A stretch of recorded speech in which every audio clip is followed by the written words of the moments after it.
bertemu lagi nih dengan aku Farhan Febrian di acara Esamu Podcast. Nah, sebelum memulai perbincangan, mari kita panjatkan puji syukur kehadirat Tuhan Yang Maha Esa atas karunia-Nya sehingga pagi ini kita bisa berkumpul di sini untuk melaksanakan podcast kewirausahaan. Dan tak lupa saya ucapkan terima kasih kepada Bank Jateng yang sudah menjadi sponsorship di acara Esamu Podcast. Dan podcast kali ini akan mengusung tema Become a Creative, Innovative, and Independent Young Entrepreneur. Yang akan disampaikan, yang akan kita saksikan bersama Kak Mulia Uswatun Hasanah. Ya, makanya tetap stay tune dan jangan lupa like, comment, and subscribe di channel Esamu Mojolaban supaya tidak ketinggalan konten-konten menarik selanjutnya. Oke, langsung saja. Di sebelah saya sekarang sudah ada Kak Mulia Uswatun Hasanah yang akan membagikan pengalaman beliau selama berwirausaha dan tentu saja akan memberikan banyak sekali motivasi bagi kita semua. Oke teman-teman, kita sapa dulu narasumber kita kali ini. Selamat siang Kak. Selamat siang Mas. Ya.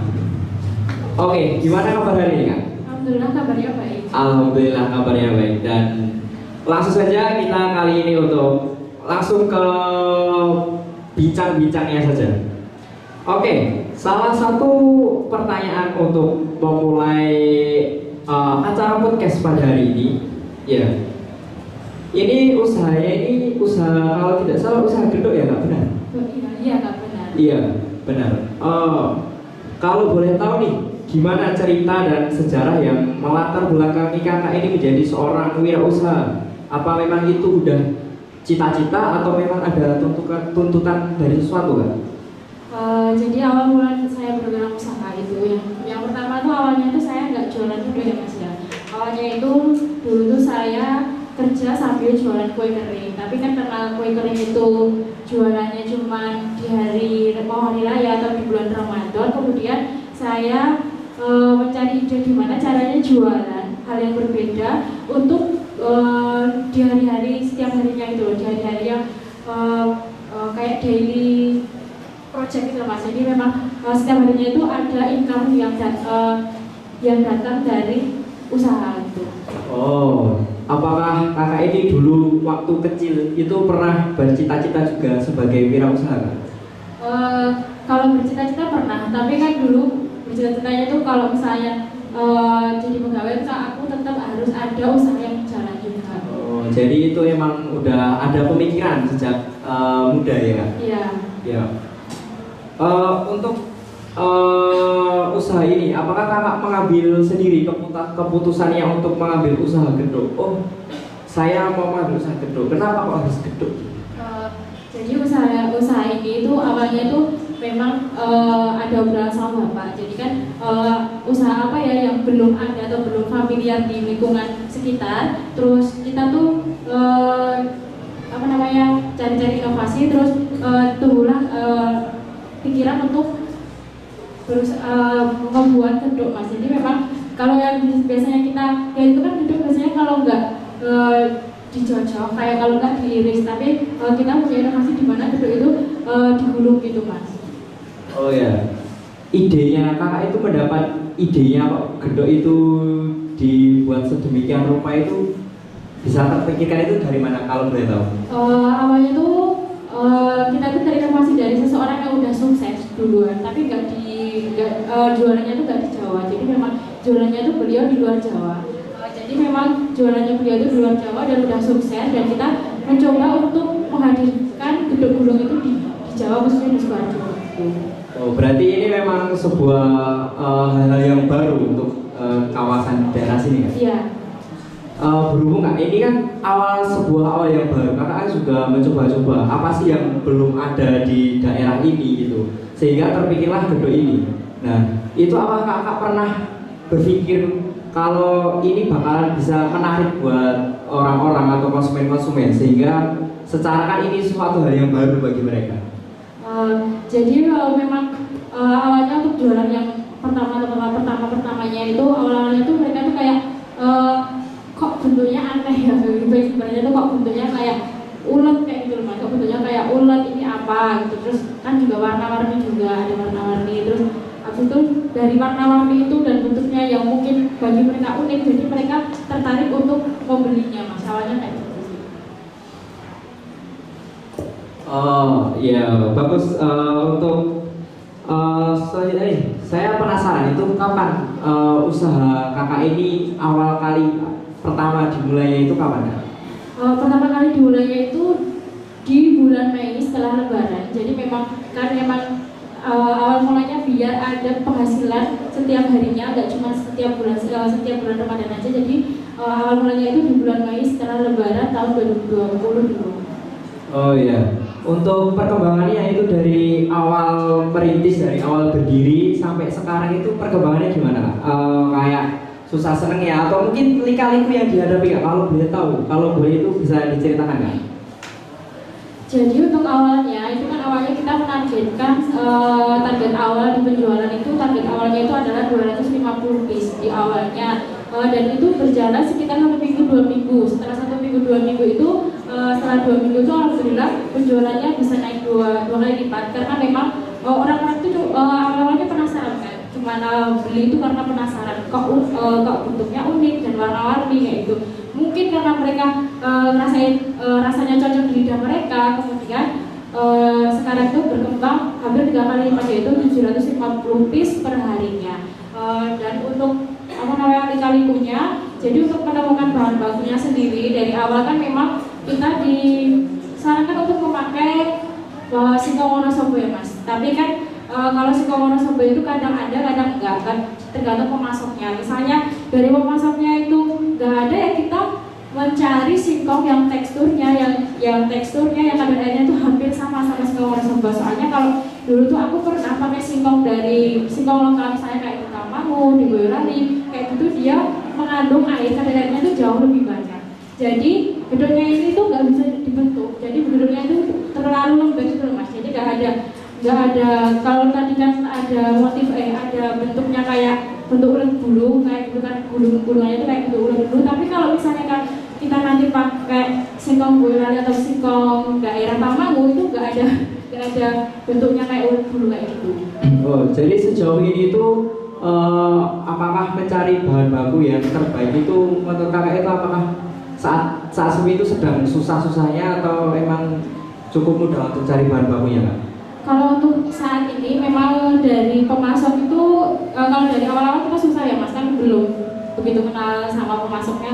Tapi untuk saat ini itu dari pemasok itu setiap harinya itu dia udah nyediain gitu loh. Misalnya mbak kamu mau pesan berapa kilo gitu, nanti diseperin dulu. Soalnya kan itu kalau pemasok tuh nggak banyak juga mas, nyimpan ngambil singkong Wonosobo. Soalnya yang laku di pemasok itu katanya malah singkong lokal, soalnya kan harganya jauh beda ya. Kalau singkong Wonosobo itu sekitar 4 ribuan, kalau singkong lokal itu cuma 2.500. Makanya singkong Wonosobo itu kurang laku di pemasoknya. Jadi memang misalnya kita mau butuh setiap harinya, ya kita harus pesan dulu ke dia, WA dulu, mas aku butuh segini. Misalnya biasanya butuh 40 kilo, terus besoknya kebetulan itu ada pesanan lebih banyak, misalnya mau pesan 50 atau 60 kilo itu WA dulu sih biasanya. Oh, berarti semacam kita harus bilang dulu gitu ya? Ya, harus pesan dulu. Lalu untuk pemasarannya nih gimana? Target pasarnya atau sistem pemasarannya dari kakak sendiri itu kalau boleh tahu gimana? Untuk pemasarannya, selain kita jual langsung di daerah pasar dan masuk kayak ke tenangan kayak gitu, selain itu kita juga melakukan marketing atau pemasarannya itu ke akun-akun media sosial, misalnya kayak di Facebook grup misalnya grup kuliner Sukoharjo atau grup tentang Sukoharjo Makmur kayak gitu. Terus sama kita bekerja sama Instagramnya itu juga Instagram lokal, tapi yang udah kalau bisa dikatakan nggak selebgram sih ya, itu kan soalnya kayak akun gede gitu loh mas. Itu kita bayar per feed dan per story-nya. Oh, jadi selain dijual langsung juga bisa dijual online ya? Iya. Untuk kendala, apakah ada kendala dalam mencari atau menentukan target pasarnya itu kan? Kendala-kendalanya? Untuk kendalanya itu awalnya kan memang ini termasuk masih baru dan kendalanya itu orang gimana caranya kita meyakinkan orang bahwa oh ini loh kayak bisa dikatakan gedung milenial semua orang bisa konsumsinya gitu. Jangan nganggap gedung itu kayak makanan tradisional yang cuma diiris. Jadi kita memang kendalanya itu kayak awal-awalnya itu susahnya itu susah mencari pembeli, susah mencari keyakinan pembeli bahwa oh gedung kalau dibuat kayak gini enak ya gitu. Lalu di dalam proses produksinya sendiri, sedang ini kan gedungnya agak berbeda dari gedung-gedung pada umumnya. Lalu dalam proses memproduksinya itu apakah juga ada kendala di dalam proses memproduksinya? Untuk kendalanya, untuk yang pertama kan untuk kendalanya kalau misalnya tentang singkong itu mungkin kendala di awal-awal bulan awal ya Mas ya, karena memang kita belum pernah memasok, jadi dia kayak karena kita disediain kayak singkong boyolali sama singkong tawang tadi yang akhirnya ngebuat proses produksinya itu nggak bisa digulung dengan baik karena dia kadarnya air banyak dan lembek. Terus kalau untuk yang lainnya mungkin karena gedung itu kan juga ada bahan baku yang lainnya yaitu kelapa ya. Misalnya kita dulu tuh awalnya itu kita pernah dapat kelapa yang kalau dikukus itu warnanya jadi merah karena memang mungkin si kelapanya itu dalam proses pembersihan kelapa, kulitnya kelapa itu kurang bersih, jadi misalnya dikukus itu jadi warna merah kayak gitu. Dulu kendalanya kayak gitu. Terus ada kendala lain yaitu kendala teknis di mana dulu listriknya itu kan kalau yang dipakai mesin yang dipakai itu listriknya itu kan harus sekitar 1000-an, sedangkan listrik di rumahku tuh dulu 900.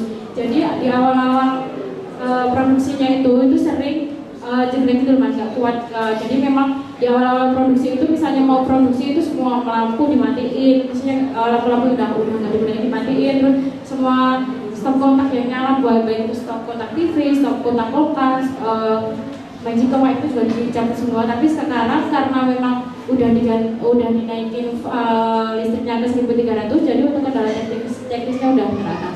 Oh, jadi itu butuh banyak listrik juga itu alatnya? Iya. Berat. Oh, dulu itu saya juga pernah ketemu seorang wirausaha, terus ya saya juga beli di situ soal produknya itu. Nah, terus sejauh hari semakin lama saya beli itu kadang itu rasanya itu jadi beda. Terus teksturnya juga itu ada beda dengan produk yang saya beli itu. Nah sekarang nih Kak, gimana cara kakak itu agar menjaga kualitas barang produksi kakak ini agar bisa tetap menjadi yang terbaik itu gimana? Untuk kualitasnya, jadi memang untuk kualitas bahannya sendiri itu kan kita misalnya kita meresepkan bahannya itu misalnya gula 1 kilo itu buat 4 kilo singkong ya, berarti kita harus konsisten untuk menggunakan 1 kilo gula itu untuk 4 kilo. Terus untuk teksturnya kan untuk teksturnya itu yang mempengaruhi tekstur itu yang pertama tadi kan singkongnya ya Mas ya. Jadi memang kita harus usahakan untuk selalu pakai singkong Wonosobo. Misalnya singkong Wonosobo benar-benar nggak ada, kita benar-benar nyari yang mirip sama singkong Wonosobo. Terus untuk penggilingan itu kalau kita kan di awal kita jualan itu proses produksinya itu melalui dua kali penggilingan. Misalnya ini kan udah agak lama ya Mas, itu kita juga tetap 2 kali penggilingan. Soalnya misalnya 1 kali penggilingan itu masih, menurut aku tuh masih kasar. Jadi mungkin orang-orang yang awal-awalnya tuh belinya udah aku dulu 2 kali penggilingan, terus tiba-tiba aku 1 kali penggilingan, itu kan masih teksturnya beda. Jadi memang dari kita tuh mengusahakan untuk teksturnya tetap 2 kali penggilingan agar teksturnya itu tetap sama. Oh ya, pada pemasaran kakak kali ini ya, itu ada yang jual gedung apalah gitu, ada nggak Kak? Atau mungkin pesaingnya ada nggak Kak? Untuk pesaingnya ada Mas, cuman kan kalau untuk pelanggan kan mungkin kan itu ya membelinya itu kan berdasarkan yang di sana lebih manis, yang di sana warnanya lebih variatif kayak gitu. Misalnya pesaingnya itu cuma 3 warna, kita kan dari awal kan kita keluarnya udah 5 warna. Oh, jadi gimana nih Kak? dari kakak itu nentuin harga jualnya, juga melihat di tengah-tengah persaingan itu kan, gimana cara kakak itu menentukan harga jualnya kan?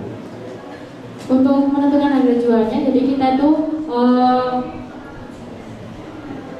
jadi kita tuh mau hitung dulu bahan bakunya tuh, misalnya bahan bakunya tuh habis berapa aja, misalnya kayak singkongnya tuh berapa, harganya berapa, gula, kelapanya, terus listriknya tuh kita juga hitung mas. Soalnya kalau mau menentukan harga jual, kalau kalian itu nggak menentukan listrik dan tenaga produksi, itu pasti nanti ujungnya tombok. Soalnya kan ibaratnya tuh kalau misalnya kita nggak menentukan harga, kalau mau menentukan harga jual kita nggak menentukan listriknya itu habis berapa, terus tenaga produksinya habis berapa, nanti ujung-ujungnya tombol. Soalnya gini loh, kamu kayak misalnya aku mau jual per piece-nya Rp500, per piece-nya Rp500, setelah aku hitung-hitung, untuk bahan baku, untuk bayar orang produksi, untuk bayar listrik ternyata kurang. Makanya kita misalnya kalau 1.000 itu cukup nggak untuk bayar tenaga produksi, untuk listrik dan bahan bakunya. Soalnya kan kalau memulai usaha, kalau tenaganya tidak dibayar kan kayak rasanya itu kayak kamu kerja tapi tenagamu, capek kamu itu nggak dihargai kayak gitu loh. Jadi emang kayak ada harga buat capeknya gitu ya? Untuk tenaga produksinya ya. Jadi ya buat teman-teman semuanya, kalau mungkin suatu saat pengen berwirausaha, mungkin juga harus diperhatikan di mana titik-titik kita itu memperhatikan harganya barang apa yang kita beli kemudian kita produksi, dan itu juga bisa menjadi patokan utama bagaimana atau berapa harga jual yang akan kita tentukan nantinya. Oke kan, lalu selama merintis usaha ini, mungkin dari awal terus sampai bisa sukses sekarang ini, mungkin apakah ada kendala yang benar-benar jadi kendala banget itu, ada nggak? Terus gimana itu cara ngatasinya? Yang benar-benar jadi kendala banget di awal-awal kita jualan itu benar-benar jadi kendala banget itu adalah cara kita menentukan pasar, mas. Jadi untuk cara kita menentukan pasar itu kadang kita menganggapnya pasar itu rame, tapi ternyata kalau kita jualan di sana itu sepi pembeli kayak gitu, kayak jam-jamnya misalnya.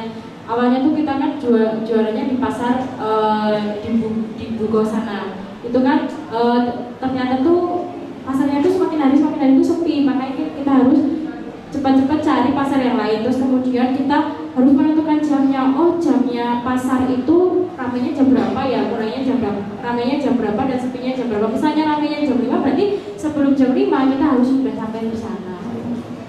Oh ya, berarti itu emang kendala-kendala yang kayak itu terjadi di awal-awal karir itu kan? Iya. Oke, lalu menurut kakak nih, untuk bisa jadi seorang wirausaha yang sukses seperti sekarang ini, siapa support terbaik yang mensupport kakak agar bisa benar-benar menjadi seorang wirausaha dan kakak pendiriannya? Yang mensupport untuk jadi wirausaha yang pertama adalah orang tua, di mana orang tua juga membebaskan saya untuk berwirausaha walaupun saya bekerja juga, tapi orang tua juga membebaskan saya untuk berwirausaha karena memang asalkan wirausaha itu tidak merugikan kamu, asalkan dia tidak mengganggu pekerjaan kamu dan menguntungkan buat kamu, kenapa tidak gitu. Ya, sekarang tentang modal nih, bagi kakak itu modal yang paling penting itu modal seperti apa? Atau mungkin modal pertama kali yang kakak memulai ini itu berapa? Atau mungkin apa, dari mana modalnya itu? Cara mencari modalnya? Jadi untuk modal pertama itu memang saya disupport sama orang tua saya. Jadi memang karena memang kenapa harus disupport sama orang tua saya, karena di sini saya juga harus bikin mesin. Nah, saya juga harus bikin mesin, di mana mesin itu juga cukup lumayan mahal. Jadi memang saya minta bantuan ke orang tua saya untuk kayak minjem dulu untuk bikin mesinnya. Terus untuk bahan-bahan baku yang lainnya sebenarnya nggak begitu mahal, masih untuk bahan-bahan baku yang lainnya. Yang mahal itu adalah ketika membuat mesinnya itu. Oh, jadi memang yang mahal itu justru mesinnya ya kak, bukan bahan bakunya. Lalu nih kak, berarti kan tadi kakak bilang kalau kakak ini punya karyawan, betul? Ya. Ya, lalu bagaimana sistem dari karyawan di usaha kakak ini? Jadi untuk sistemnya itu kami jadi kerjanya itu cuma dari jam 10 sampai jam 1 malam. Jam 10 sampai jam 1 malam. Jadi sekitar 3 jam. 3 jam itu gajinya sekitar 30.000 atau dalam apa namanya? Dalam per bulannya itu 900.000, dan untuk yang jual di pasar itu sekitar 1.200, jadi lebih 10.000 karena kan dia harus ada ongkos untuk bahan bakarnya, jadi memang lebih 10.000. Jadi untuk yang penjualnya itu sekitar 40.000 per hari atau sekitar 1.200 atau 1.200 per bulan. Lalu gimana nih sikap kakak ya sebagai seorang pemilik dari usaha tersebut ya, sebagai seorang leader ya, seorang yang bagaimana sikap kakak ini dalam menyikapi karyawan agar karyawan itu selalu merasa nyaman dan selalu senang gitu kerja di tempat kakak, itu gimana? Baik, jadi untuk cara kita untuk bekerja sama dengan karyawan, yang pertama itu kalau kita mau mempunyai usaha apapun, kalau kita punya usaha apapun, jangan memposisikan diri kita sebagai bos. Kita harus memposisikan diri kita sebagai leader, di mana leader juga dia mau turun tangan langsung untuk mengatasi masalah-masalah yang ada di bawah. Misalnya kayak permasalahan ya singkongnya itu nggak ada, jadi aku harus gimana? Kita nggak cuma langsung nyuruh si karyawan, ya kamu harus cari sampai ketemu gitu. Enggak, jadi kita harus cari sendiri, turun ke lapangan langsung untuk mencari singkong yang hampir mirip dengan singkong Rosabo tersebut. Jadi untuk menjadi seorang leader itu jangan sampai kamu cuma menyuruh aja, tapi kamu juga harus turun langsung ke lapangan biar kamu tahu masalahnya itu apa. Terus harus menciptakan suasana kerja itu yang kekeluargaan. Jangan sampai kamu dalam berwirausaha itu kamu seakan-akan kamu adalah seorang bosnya, jadi kamu berhak nyuruh-nyuruh, sedangkan kamu diem aja. Jadi memang kalau aku di aku sendiri itu kami selalu membagi tugas. Misalnya kami selalu membagi tugas, jadi memang si A tugasnya ini, si B tugasnya ini, si C tugasnya ini. Seandainya si A dan si B ini ada kendala dan posisi saya adalah si C, berarti saya juga harus menolong atau membantu si A dan si B, susah si A dan si B tadi. Oh ya, jadi intinya itu sebagai seorang leader itu kita juga nggak menyuruh ya kak? Iya. Ya, kita harus kita juga harus turun langsung ke bawahnya. Ya, berarti kita juga harus ikut andil gimana cara kita memproduksi gitu kan kak? Ya. Ya, ngomong-ngomong tentang penghasilan nih kak, kira-kira berapa nih penghasilannya selama per hari atau mungkin per bulan? Apakah boleh dibicarakan? Jadi untuk perharinya itu penghasilan tetap kita di luar pesanan ya mas. Di luar pesanan itu adalah 750.000 kotor, 750.000 kotor, dan bersihnya itu sekitar 550-an. 550-an itu nanti belum dipotong gaji karyawan. Ya, apakah selama merintis usaha ini apakah pernah terjadi krisis keuangan kak? Alhamdulillah untuk krisis keuangan belum pernah. Oh, belum pernah ya, dan semoga tidak pernah gitu ya. Amin. Kita tanya lagi nih kak, strategi apa yang kakak terapkan itu untuk menarik pembeli ya, agar pembeli itu merasa oh saya pengen beli ini gitu. Itu gimana kan strateginya? Untuk strateginya yang pertama adalah gimana cara pembeli itu untuk kembali membeli produk kita adalah dengan cara kita mempertahankan kualitas dan kuantitasnya. Misalnya dari segi kualitas misalnya dari awal itu adalah kita memakai gula murni, ya kita sampai kapanpun juga harus pakai gula murni. Misalnya teksturnya itu adalah lembut karena penggilingan pertama dan kedua, ya kita harus menggiling kedua kalinya.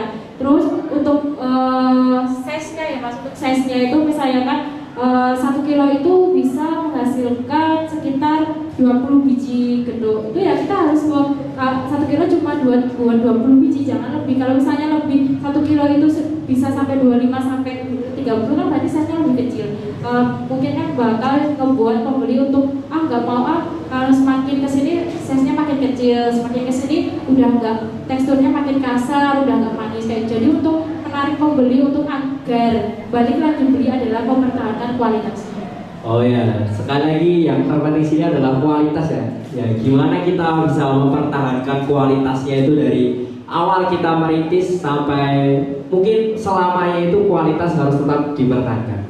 Oke, dari tadi kita sudah banyak membahas tentang usaha dari kakak nih. Dan mungkin saya mau tanya lagi, jadi gimana nih sikap yang harus dimiliki seorang wirausahawan ya? Baik, sikap yang harus dimiliki seorang wirausahawan adalah harus pantang menyerah, harus tahan banting, dan harus tidak down atau tidak jatuh dengan hujatan orang lain. Misalnya kan dalam wirausaha itu pasti ada orang yang nggak suka, ada orang yang hujat, tapi selalu jadikan hujatan mereka itu sebagai motivasi bahwa kalian jauh lebih bisa sukses dari mereka. Jadi awal pertama merintis itu apakah juga ada yang menghujat kakak atau mungkin berkata-kata yang kurang mengenakan gitu jadi?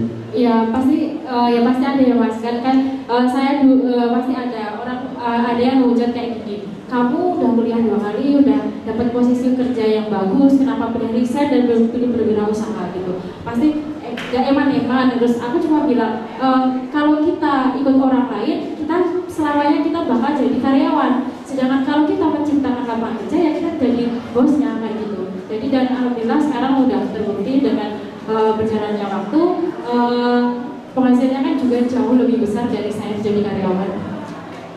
Sejauh ini apakah kakak pernah terfikirkan untuk mungkin merubah lagi usaha kakak ini yang awal mulanya jadi gedung ini, yang awal mulanya mungkin kue kering terus dirubah jadi gedung? Apakah ada pikiran atau mungkin dorongan agar merubah ini semua itu pernah nggak? Atau mungkin pengen kembangin aja ini biar jadi lebih bagus?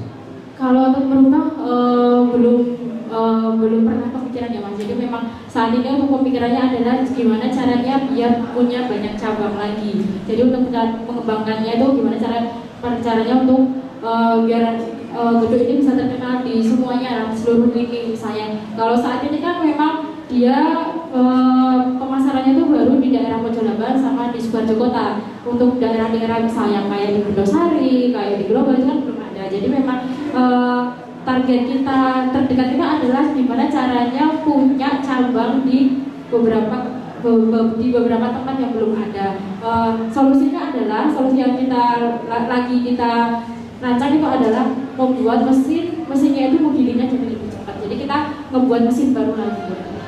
Oh ya, mungkin ya untuk menjadi wirausaha itu artinya kita harus selalu mempunyai tujuan yang lebih besar, jadi gitu ya. Ya. Oke, yang terakhir nih, saya ingin tahu mungkin kita semuanya pengen tahu gimana tips menjadi seorang wirausahawan yang sukses menurut kakak ini, dan mungkin juga motivasi dari kakak agar teman-teman semuanya yang menonton ini bisa termotivasi untuk menjadi wirausaha. Untuk menjadi wirausaha yang pertama adalah kalian harus mencari patokan atau ide-ide di luar sana. Misalnya kayak nggak harus gede ya mas, misalnya di tahun ini lagi musimnya jualan kue apa itu kalian bisa mencobanya dengan cara kalian berinovasi dan berkreasi sendiri sehingga produk tersebut bisa lebih unik, lebih menarik lebih berbeda dari yang lainnya. Kemudian untuk biar usaha kalian sukses itu kalian juga harus pantang menyerah, terus jangan mudah insecure dengan hujatan orang lain. Terus kemudian kalian juga harus mau berkorban apapun, misalnya dari kamu namanya usaha itu nggak langsung kalian menjadi usaha kalian itu langsung besar ya. Jadi memang kalian harus mau perih dulu gitu loh. Mau misalnya kalian harus nganterin pesanan ke rumah langsung, misalnya dari pelangganya nggak bisa ngambil, kan harus nganterin ke rumah langsung ya, kalian harus nganterin sendiri. Terus terus yang paling penting adalah ketika kalian berwirausaha dan usaha kalian itu udah berkembang, kalian jangan pernah menganggap diri kalian adalah bosnya. Kalian harus menganggap diri kalian itu adalah leader yang mampu mengatasi segala masalah di usaha kalian. Ya, oke nih teman-teman, ternyata jadi wirausaha itu ternyata gak semudah yang kita bayangkan. Perlu adanya kerja keras, perlu adanya semangat yang kuat juga, dan kita juga tentu saja nggak boleh bosan gitu. Kita ternyata banyak pesanan, ternyata kita bikin kita lelah dan segala macam. Intinya kita nggak boleh bosan ya kan. Dan satu lagi hal yang terpenting dari kakak yang bisa kita ambil pada hari ini adalah ketika kita mempunyai suatu usaha, jangan pernah berpikir bahwa kita adalah bosnya. Kita harus ikut adil dalam merintis itu juga, kita harus ikut adil dalam memproduksi itu juga. Jadi apa sih bos itu kan nggak ada gitu. Ketika kita jadi bos itu malah bikin karyawan-karyawan kita jadi agak gimana gitu ya. Jadi agak betah dulu. Apa sih nyuruh-nyuruh mulu kayak gitu. Ya intinya setiap orang kan juga punya perasaan. Jadi kita juga harus memposisikan diri kita dengan perasaan mereka. Dari sejauh ini mungkin itulah pelajaran yang dapat kita ambil. Bagaimana kita itu bisa menjadi seorang leader dan mengembangkan wirausaha, mengembangkan suatu usaha agar menjadi bisa sukses, dan semoga nih usaha kakak ini bisa sukses lagi dan tujuannya bisa tercapai ya. Oke, untuk teman-teman semuanya, makanya hari ini kita harus mulai belajar dengan sungguh-sungguh dan kita juga bisa mengambil pengalaman. Mungkin dari konten-konten dari SAMO Podcast itu juga menghadirkan banyak sekali wirausahawan, dan itu juga bisa kita ambil tentang pengalaman-pengalaman ya, lalu bagaimana kita memposisikan diri agar kita bisa termotivasi. Oh, saya pengen jadi seperti mereka, saya pengen sukses. Itulah sebuah pola pikir yang harus ada pada diri kita sekarang ini. Dan teman-teman, kita sudah berada di penghujung acara, dan jangan lupa nantikan SAMO Podcast selanjutnya tentu akan sangat menarik dan akan banyak sekali narasumber-narasumber seperti Kak Mulia Uswatun. Dan selanjutnya jangan lupa untuk like, komen, dan subscribe YouTube SAMO. Dan bila ada salah kata perkataan dari saya mungkin dan pembawaan yang saya berikan kurang mengenakan bagi pemirsa semuanya, saya mohon maaf yang sebesar-besarnya. Sampai jumpa di SAMO Podcast yang selanjutnya. Sekian, wassalamualaikum warahmatullahi wabarakatuh.